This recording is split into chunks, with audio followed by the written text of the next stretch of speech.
Hello friends, how are you? In our last class we discussed about the Lamarckism, the Lamarck's concept about the evolution, okay, and in which we studied that the use and disuse of an organ, use and disuse of an organ, that means the acquired character will transfer into the next generation and become a reason of and become a reason of organic evolution. And we also discussed the objections on the Lamarckism. Okay, now in today's class we discuss about the Darwinism, that means the Darwin's concept about the evolution. Okay, in this concept Darwin explain, yeah, we can say that this concept is given by Darwin, in which he used the concept of natural selection, the concept of natural selection the concept of natural selection in the development of an organism, or we can say that in the development of origin of species. Got it? इस concept में Darwin ने जो organic evolution है उसको समझाने के लिए natural selection concept का उन्होंने यूज किया. Got it? अब नेचुरल सिलेक्शन क्या है उसको पहले समझना ताकि आप इस थ्योरी को रिलेटेड कर सके. नेचुरल सिलेक्शन का मीन्स है कोई भी ऐसा चेंज, वेरिएशन जिसका नेचर सिलेक्शन करती है, यानी कि वो सूटेबल होता है उस एनवायरमेंट की, वो कहलाता है नेचुरल सिलेक्शन. वो क्या कहलाएगा? Natural selection. Got it? Understand? जैसे सिंपल सी बात करें, कुछ जो ग्रीन कलर के जो बीटल्स हैं, बीटल्स एक छोटे से इंसेक्ट टाइप के रहते हैं. मान लीजिए सपोज कीजिए एक फॉरेस्ट है, उसमें रेड कलर के बीटल्स हैं. ओके, रेड कलर के बीटल्स हैं जो कि ग्रीन लीव्स जो हैं, इन ग्रीन लीव्स के ऊपर वो रहते हैं और आसानी से दिखाई देंगे. ग्रीन लीव्स पर जो क्रो है, क्रो इनको इजीली ईट अप करता रहता है. बचे हुए बीटल्स अपने आप को ग्रो कराते हैं, ग्रो कराकर वापस रिप्रोडक्शन करते हैं. नेचुरल इवेंट ये चलता रहता है. क्लियर? अब यहां पर अपन थोड़ा सा एक वेरिएशन का कॉन्सेप्ट समझते हैं ताकि आप ये चीज समझ लें कि नेचुरल सिलेक्शन का मीन्स क्या है.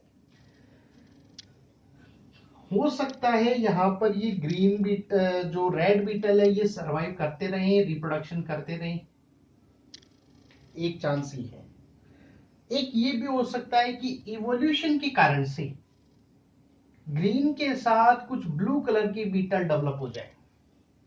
और एक चांस ये भी है, अपन कॉन्सेप्ट को समझने की बात कर रहे हैं इसलिए थोड़े से चांसेस की अपन बात करते हैं. एक चांस ये कि यहां पर ग्रीन कलर के बीटल्स डेवलप हो जाए. Got it? अब नेचर के पास तीन वेरिएंट है, ब्लू कलर भी है, रेड कलर भी है और ग्रीन कलर भी है. तीनों ही यहां फॉरेस्ट में है, ये लीव्स वगैरह पर. अब आप कंसीडर कर सकते हैं कि क्रो जो है वो किनको इजीली ईट अप कर सकता है और किनको इजीली वो फाइंड आउट नहीं कर पाएगा. बट इसको नहीं कर पाएगा. तो it is naturally selected. Nature ने सिलेक्ट किया क्योंकि लीव्स कैसी है? ग्रीन कलर की. हो सकता है अगर रेड की होती तो फिर ये ज्यादा प्रोटेक्टेड रहता, और अगर ब्लू की होती तो ये होता.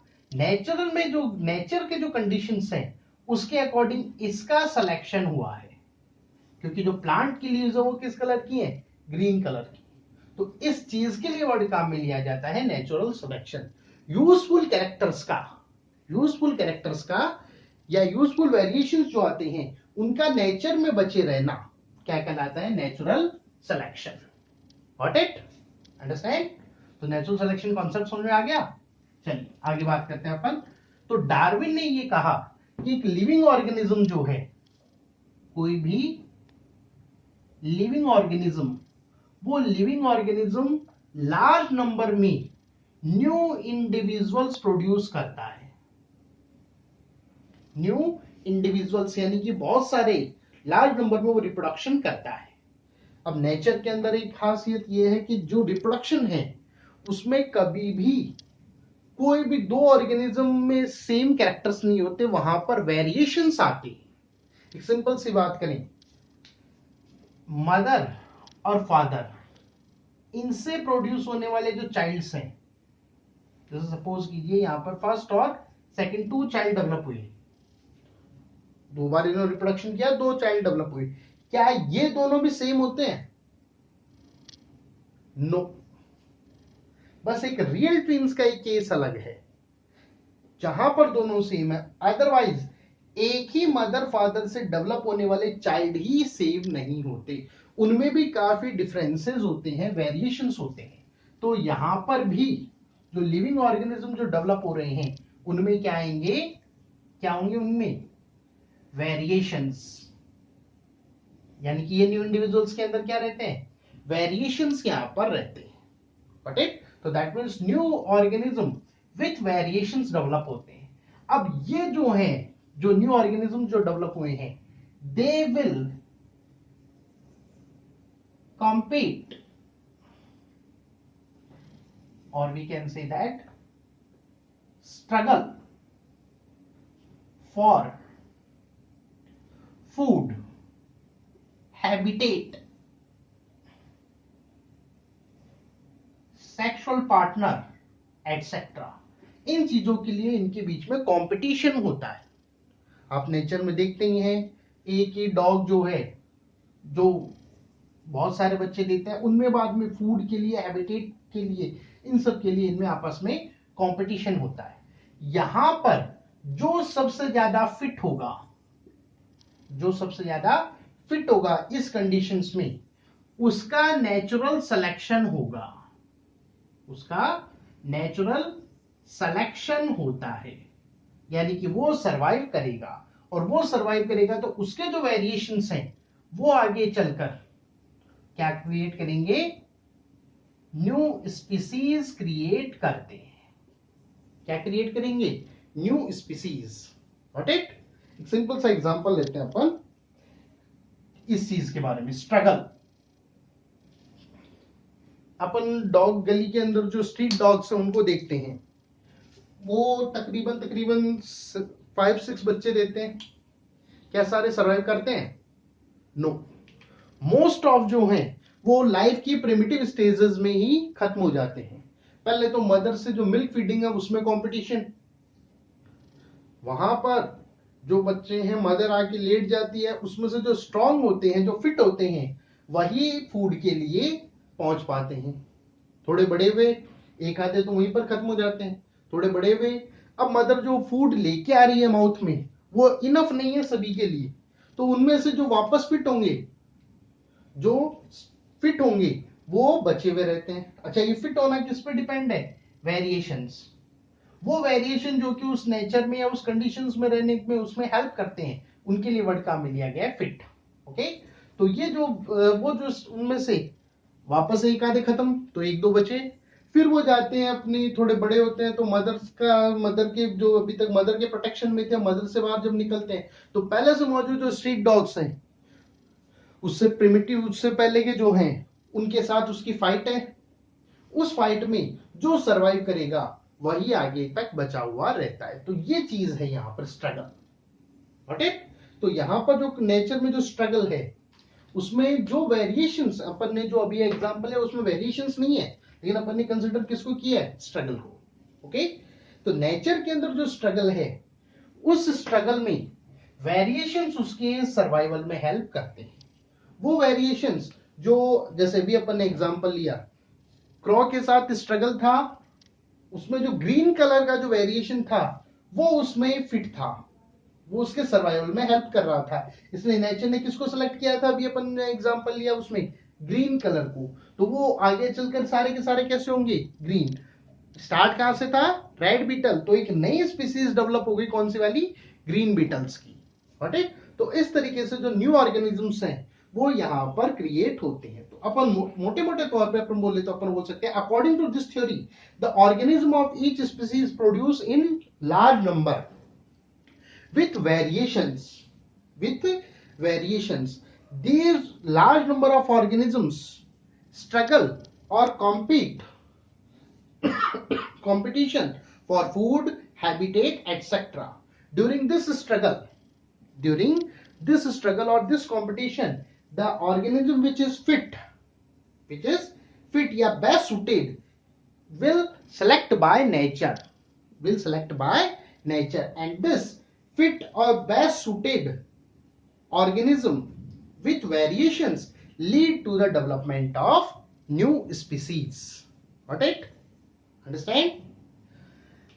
डार्विन का ये जो कॉन्सेप्ट है नेचुरल सिलेक्शन आज भी एक्सेप्ट किया जाता है, लेकिन जो इसका ऑब्जेक्शन है वो ये डार्विन के टाइम पर डार्विन और मेंडल जो है ग्रिगोर जॉन मेंडल दोनों का टाइम पीरियड सेम ही है, लेकिन जो डार्विन है उन्होंने मेंडलिज्म या उनके टाइम तक मेंडलिज्म के जो लॉज हैं लॉज ऑफ मेंडल या लॉज ऑफ हेरिडिटी वो अननोन थे क्योंकि पब्लिशिंग नहीं हुआ था, तो वो अननोन थे।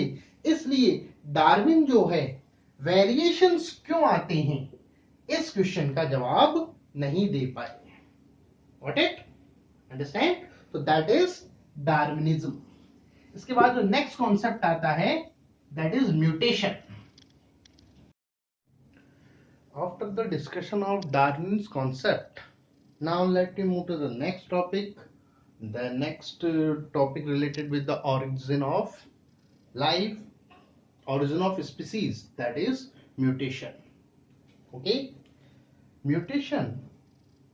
The term mutation was coined by Hugo de Vries in 1901 by Hugo de Vries, term coined by Hugo de Vries. Okay, he saw some new primose plant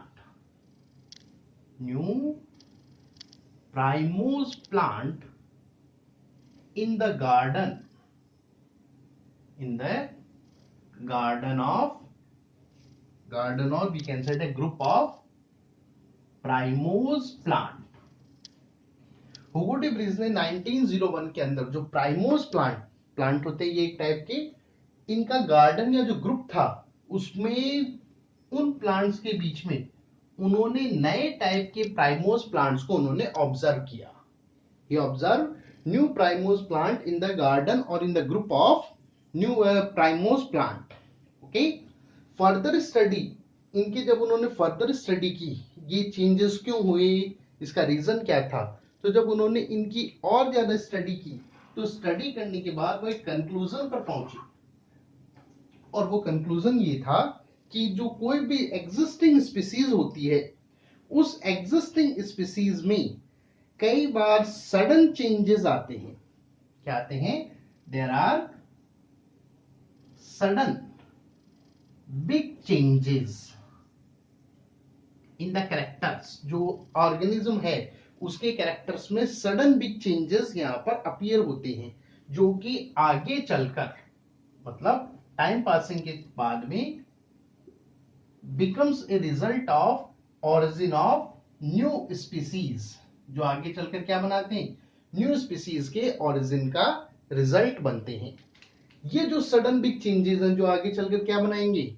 new species बनाते हैं। इनके लिए टर्म दी गई थी mutation. इनके लिए क्या term दी गई थी? That is mutation. Got it? तो अपन बोल सकते हैं the sudden big changes which result the origin of new species are called mutations. Got it? Now the questions comes in our mind that how these changes occurs. Primarily in the starting we don't know about the DNA, but now we understand about the importance of DNA. All of that is mutation is related with the DNA. किसके साथ जुड़ा हुआ है ये? DNA के साथ इसका attachment है। तो कैसे आते हैं पहले उसकी अपन बात करें। एज वी नो, हमारी सेल्स के अंदर क्या प्रेजेंट होता है, डीएनए। क्या पाया जाता है, डीएनए, जो क्या काम करता है, इट रेगुलेट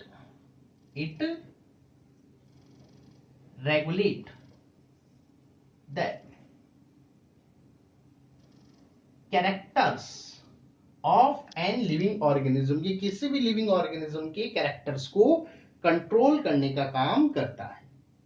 यानी कि अपन बोल सकते हैं डीएनए हमारी बॉडी का फ्रेमवर्क है जो कि हमारे कैरेक्टर्स को कंट्रोल करता है।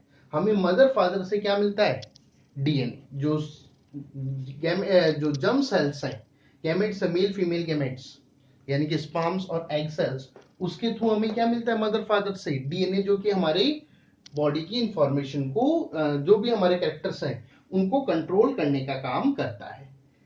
It is composed by 4 nitrogen bases. किससे मिलकर बनता है ये, 4 नाइट्रोजन बेसिस। Got it. इनको न्यूक्लियोटाइड्स भी बोलते हैं अपन। 4 nitrogen base plus phosphate sugar, that is nucleotides. 4 nitrogen bases हैं। कौन कौन से, A, G, C, T. Adenine, guanine, cytosine and thymine. First, A stand for adenine, G for guanine, G-U-A-N, guanine. C stand for cytosine, C stand for cytosine, and T stand for thymine.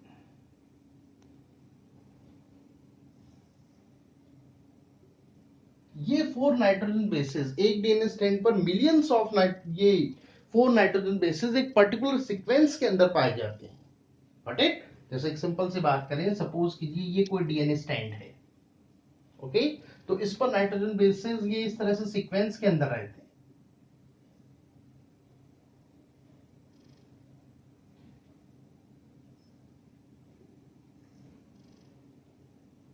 कोई भी sequence आप ले सकते हैं, okay. तो ये जो sequence है, ये पर्टिकुलर सीक्वेंस यहां पर होती है। अपन जानते हैं डीएनए की जब कॉपी होती है, क्योंकि रिप्रोडक्शन के दौरान क्या रहता है, जो भी गैमेट सेल्स हैं उनके अंदर जो रिप्रोडक्टिव सेल्स हैं उनके अंदर जो डीएनए स्ट्रैंड इसकी कॉपी होती है। कॉपी होने से एक तो रह जाता है, जो मेन स्ट्रैंड है वो तो यहाँ रहता है, और एक ट्रांसफर किसको हो जाता है, जार्म सेल्स को, रिप्रोडक्टिव सेल्स को, यानी कि मेल फीमेल गैमेट को, और फिर वो जाकर फ्यूज होते हैं और चाइल्ड डेवलप करते हैं। तो यहां जब इसकी कॉपी होती है तो एक साइंस में एक वर्ड बोला जाता है, there is no reliable process, there is no reliable biological process. कोई भी बायोलॉजिकल प्रोसेस जो है वो रिलायबल नहीं होती, यानी कि 100% एक्यूरेट नहीं होती। ये कोई फोटोकॉपी मेथड नहीं कि जैसा डाला वैसा निकल जाए। तो कई बार क्या होता है, यहां पर जो डीएनए स्टैंड है उस डीएनए स्टैंड में चेंजेस यहां पर आ जाते हैं। सपोज जैसे यहां पर ए आना चाहिए था, यहां पर ए है, अगला भी ए है, अगला भी ए है, उसके बाद सी और टी जो है, सी की जगह सपोज कीजिए देयर इज जी। सी जो है इसकी जगह पर क्या आ गया, जी। ओके, आगे सीक्वेंस वही चल रही है, टी टी ए जी। अब ये जो यहां पर चेंज आ गया डीएनए सीक्वेंस के अंदर, जो यहां पर चेंज आ गया, दैट चेंज, इस चेंज के कारण ये जो पर्टिकुलर जीन है, डीएनए का जो एक्टिव पार्ट है, आप जानते हैं डीएनए के जो पार्ट्स हैं, एक्टिव पार्ट्स, उन एक्टिव पार्ट्स को अपन क्या बोलते हैं, दैट आर कॉल्ड जीन्स। तो ये जो पर्टिकुलर कोई भी जीन, कोई भी हमारे कैरेक्टर को कंट्रोल करने वाला जीन है, उसमें चेंज हो गया। उसमें चेंज होने के कारण से डेफिनेटली हमारे जो भी पर्टिकुलर कैरेक्टर है, चेंज इन कैरेक्टर, जो भी कैरेक्टर है उस जीन का, जैसे हाइट का हो तो हाइट हो सकता है, कलर हो, बॉडी स्ट्रक्चर हो, तो उसमें चेंज यहां पर आते हैं। Got it. अब यही जो चेंज है, यही चेंज आगे चलकर, क्योंकि अब ये जब रिप्रोडक्शन करेगा, ये फादर मदर थे, अब ये आ गया, अब ये जो रिप्रोडक्शन करेगा तो ये चेंज ट्रांसफर हो गया, इसी चेंज को अपन क्या बोलते हैं, दैट इज वेरिएशन। क्या बोलेंगे अपन, वेरिएशन। तो ये जो वेरिएशन है ये जब आगे ट्रांसफर होगा, यानी कि न्यू ऑफस्प्रिंग्स को जब ये ट्रांसफर होता है तो धीरे धीरे मान लीजिए इसमें यहाँ पे चेंज आया, अब हो सकता है 4, 5, 6 जनरेशन बाद यहाँ पर इसके आसपास में या इसकी जगह पर और कोई चेंज आ जाए, जिसके कारण से कैरेक्टर्स में और ज्यादा चेंजेस हमें दिखाई दे। तो ये जो चेंजेस वेरिएशंस है टाइम पासिंग के बाद में इसका रिजल्ट करेंगे, there is new species. New species कब बोलेंगे, जब यहां पर बनने वाला ऑर्गेनिज्म पेरेंट ऑर्गेनिज्म जहां से अपन स्टडी कर रहे हैं उसके साथ रिप्रोडक्शन के कैपेबल ना हो। गॉट इट, वो जो पहले से बचे हुए उनके साथ जो रिप्रोडक्शन के कैपेबल ना हो तो अपन क्या बोलेंगे इसको, that is called new species. Got it, तो ये आता है mutation concept. Got it. Now इसके बाद जो आता है नियो डार्विनिज्म। नियो डार्विनिज्म जो है that is a mixture of या mixup of mutation and Darwin's concept. Got it, तो जो डार्विन के जो मिसिंग जो पॉइंट था कि वेरिएशंस क्यों आते हैं, उनको नियो डार्विनिज्म के अंदर कंबाइन कर दिया गया।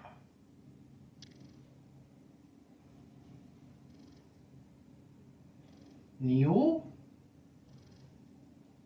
डार्विनिज्म। गॉट इट, तो न्यू डार्विनिज्म जो है ये अपन बोल सकते हैं that is mutation plus Darwinism. Mutation और डार्विनिज्म दोनों का ये रिजल्ट के तौर पर अपन देख सकते हैं। गॉट इट, इसके लिए ध्यान रखना इससे ट्रू, इसके लिए वर्ड काम में लिया जाता है, that is the true reason of evolution. इस थ्योरी को क्या कंसिडर किया गया है, true reason of evolution consider किया गया, जिसमें क्या बोला गया है कि कोई भी जो लिविंग ऑर्गेनिज्म है उसमें म्यूटेशन से आए हुए वेरिएशंस का जब नेचुरल सिलेक्शन होता है, म्यूटेशंस के कारण क्या आते हैं यहां पर वेरिएशंस, उन वेरिएशंस में से जिसका नेचुरल सिलेक्शन होगा, जिसका क्या होगा नेचुरल सिलेक्शन, जैसे अभी अपन ने बात की थी डार्विनिज्म में, तो नेचुरल सिलेक्शन जब होगा तो वो आगे चलकर क्या बनाएंगे, दे डेवलप न्यू स्पीसीज, वो न्यू स्पीसीज का डेवलपमेंट करते हैं। गॉट इट, ये कहलाता है न्यू डार्विनिज्म। गॉट इट, जैसे इसमें एग्जांपल के तौर पे बात करें तो सपोज जो जिराफ वाला जो एग्जांपल लिया था ऑन लेमार्क, उसको यहाँ पर एक्सप्लेन किया गया। सपोज कीजिए कि जो एक लिवो यहाँ पर जिराफ जो है नॉर्मल नेक्ड जिराफ, उनके अंदर म्यूटेशन के कारण से कुछ जिराफ की लॉन्ग नेक हो गई, लॉन्ग नेक्ड जिराफ जो है वो डेवलप हुई। गॉट इट, ये जो लॉन्ग नेक जिराफ जो थी ये नेचुरली सिलेक्ट हुए क्योंकि लंबी गर्दन थी, तो डेफिनेटली वो ज्यादा ब्रांचेस, हाइट ज्यादा होने के कारण से ज्यादा ब्रांचेस वगैरह की लीव्स खा सकते थे, तो अपन बोल सकते हैं इनका नेचुरल सिलेक्शन हुआ, दे आर नेचुरली सेलेक्टेड। और नेचुरली सिलेक्शन होने के, नेचुरल सिलेक्शन लिख लेते हैं अपन, तो दे आर, इनका नेचुरल सिलेक्शन होने के कारण से इनकी पॉपुलेशन लगातार बढ़ती गई इनकी, क्योंकि ये ज्यादा हेल्दी रहे, ऑर्डिनरी नेक वालों के मुकाबले ज्यादा खाना मिल रहा है तो ज्यादा अच्छी तरह से सर्वाइव किए, तो डेफिनेटली धीरे धीरे इनकी पॉपुलेशन जो है वो बढ़ती गई। और फाइनली आज जो अपन देखते हैं न्यू स्पीसीज या modern long necked giraffe, long necked giraffe की जो स्पीसीज है, लॉन्ग नेक्ड जिराफ जो अपन देखते हैं that is long neck giraffe, जो न्यू स्पीसीज के तौर पर डेवलप हुई है। गॉट इट, तो इस तरीके से यहां पर जिराफ का जो ओरिजिनेशन है उसको नियो डार्विनिज्म के थ्रू समझाया गया। और ध्यान रखना है यही आज के टाइम पर इवोल्यूशन का मेन कॉन्सेप्ट अपन कंसिडर करते हैं। Got it, about the Margulis theory we will discuss in next class.